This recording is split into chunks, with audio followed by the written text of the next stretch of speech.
võistlejad, 6 võõrast inimest, 10 000 eurot ja ainult üks ülesanne arvata ära inimese vanus. Selleks tuleb kasutada oma meeli, teadmisi ja intuitsiooni. Stardib telemäng Kui vana ma olen. Tänase õhtu 4. arvatava. Paul, palun.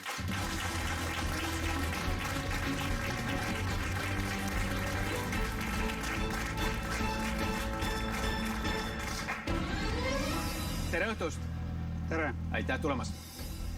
Martti ja Sandra, tuletan meelde, et 4. voorus võtab iga eksitud aasta teie võidusummast maha 400 eurot. Teil on laual 9300 eurot, nii et läheb hästi. Kui vana võiks Paul olla? No, ma arvan üle 45. Mul oligi 45, oli kohe nagu siuke esimene arv, mis mul pähe tuli. No aga paneme esialgu 45. 45? Panen 45, jah. Noh, Paul on 45-aastane. Ja vaatame vihjeid, mis on tabloole jäänud. Nendeks on laul, kuulsus ja meelelahutus. Millise te valite? Kuulsus või? Ei võta välja. Võtame äkki laulu. Laulu? Äkki aitab, äkki läheb nii hästi, et teame laulu. Võtame meelelahutuse pigem. No võtame meelelahutuse. No nii. Sandra sõna jäi peale. Te valite meelelahutus. Sel aastal esilinastus Nipernaadi film. Legendaarne Nipernaadi. Samal aastal sündis ka Paul. Ma tahaks öelda, et see on ikkagi, et ta on üle 45 sel juhul. Ma ei tea täpselt aastast, millal see Nipernaadi läks, aga... Mina sellest esilinastusest ei tea midagi. Ma arvan, ta on ikkagi äkki... Raamatut olen lugenud, aga filmi olen näinud kahjuks. Ma arvan, et ta on ikkagi seal 60ndatel aastatel sündinud. 60ndatel. Ehk et ta on ikkagi 50 pluss. 50 pluss või? Ma paneks sinna 45 ja 50 vahele. Äkki paneks 48 või? No algu.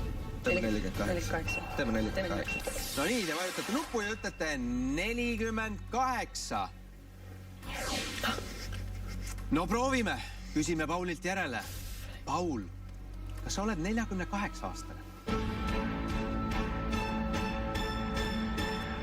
Ei ole. Ei ole. Paul ei ole 48. Mul on kahju. Vaatame ekraanilt, mitme aastaga mööda panite.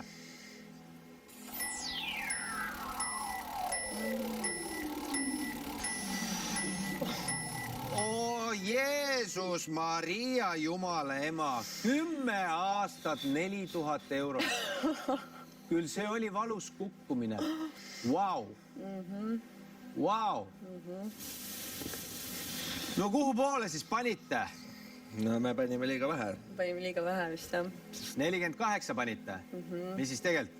58? 58. Väga hästi säilinud. No kuulame kohe, küsime Pauli käest järele. No Paul, kui vana sa päriselt oled? 38. 38. Paul on 38, Martti ja Sandra. See on päris piinlik. 58. Peate kõvasti vabandama vist, jah? Paul, pahandasid kõvasti? Ei, ma olen harjunud. Ma olen harjunud sellega, jah? Pannakse ikka kõvasti juurde, jah? No ja ükskord oli niimoodi, et küsiti eks-naise käest, et kas ta on su isa. Mis on siis? Abe teeb vanemaks natukene? Pigem kuju ja abe ka, et ma selle põhimõttega ei ajanudki ära. Et las siis olla, las arvad, et ma 60 olen, jah? Ja. 60 siis 60, pole lugu. Paul, kus sa tuled ja mis alamees oled? Tulen Rakverest ja olen Omniva kuller. Väga põnev. Kuidas tänapäeval kullerite maailmas elu läheb? Kiire. Üsna kiire. Et pakke on omajagu. Et nüüd lähen tagasi ja jagan edasi. Väga õige. Aga kuidas on ikka? Pakke tuleb ikkagi niimoodi, nii-öelda vaikselt rahulikult panna. Ma olen vaheta vahel näinud küll. Ma ei ütle nüüd, et üks konkreetne firma, eks ole, aga loobivad niimoodi.